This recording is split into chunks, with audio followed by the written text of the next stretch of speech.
যাদবপুর কাণ্ড নিয়ে আজ রাস্তায় নামে বিজেপিও। গোলপার্ক থেকে যাদবপুর বিশ্ববিদ্যালয় পর্যন্ত আজ মিছিল ছিল বিজেপির।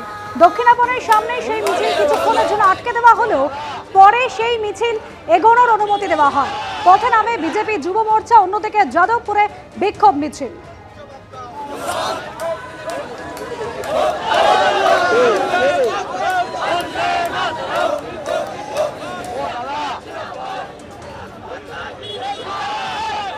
যাদবপুর বিশ্ববিদ্যালয়ে নৈরাজ্য দমন করে শিক্ষার পরিবেশ ফিরিয়ে আনার দাবিতে ভারতীয় জনতা যুব মোর্চার মিছিল শুরু হয়েছে গোলপার্ক থেকে, যাওয়ার কথা এডবি বাসস্ট্যান্ড পর্যন্ত। কিন্তু তারই মাঝে দেখা যাচ্ছে যে দক্ষিণাপন মোড়ে পুলিশ কিন্তু ব্যারিকেড করে একেবারে দাঁড়িয়ে রয়েছে।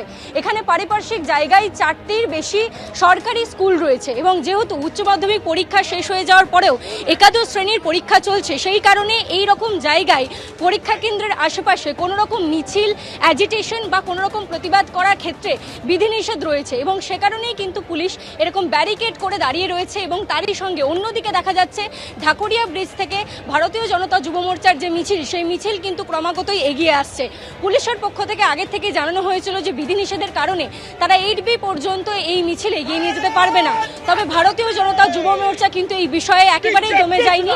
তারা কিন্তু মিছিল করে সেই গোলপার্ক থেকে দক্ষিণাপন পর্যন্ত এসেছেন। এর পরবর্তী সময়ে তারা 8B অবধিও যাবেন এমনটাই দাবি করছেন। কিন্তু পুলিশ পিকেটিং করে রেখেছে, পুলিশ ব্যারিকেড করে রেখেছে যাতে এখান থেকে কোনো বিশৃঙ্খলার সৃষ্টি না হয় এবং সশস্ত্র পুলিশ বাহিনী কিন্তু প্রস্তুত যাতে ভারতীয় জনতা যুব মোর্চার মিছিলে কোনো রকম বিশৃঙ্খলা না ঘটে।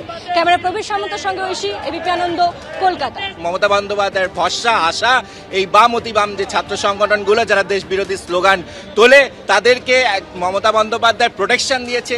মমতা বন্দ্যোপাধ্যায়ের আশ্রয় থেকে তারা এই দেশ বিরোধী ক্রিয়াকলাপ চালাচ্ছে, কারণ মমতা বন্দ্যোপাধ্যায় জানে যে 26-এর যে ইলেকশন আসছে সেখানে তার সরকার আসতে পারবে না, সেখানে তিনি পরাজিত হতে চলেছেন এবং তার আশা ভরসা এই বাম অতিবাম ছাত্র সংগঠনগুলো তার হয়ে ভোট চাইতে রাস্তায় নেমে পড়বে এবং আগামী দিনে তার হয়ে ভোট করাতে, তৃণমূলের হয়ে ভোট করাবে এই বিশ্বাসে মমতা বন্দ্যোপাধ্যায় এখনো মুখ বন্ধ করে রয়েছে। তার শিক্ষামন্ত্রী গাড়ির ওপর হামলা হলো, তারপরেও তিনি মুখ বন্ধ রেখেছেন।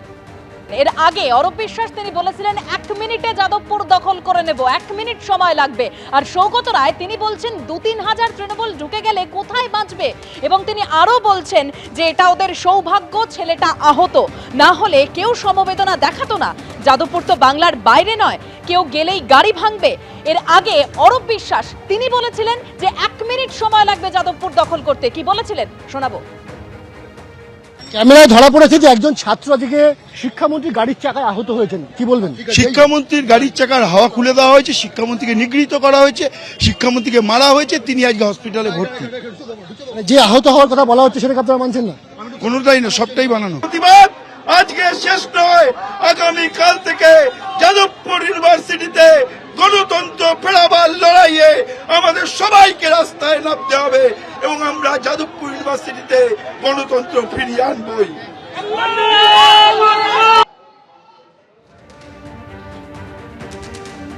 অরূপ বিশ্বাসের পর এবার সৌগত রায় যাদবপুর নিয়ে কড়া হুঁশিয়ারি দিয়েছেন তিনি।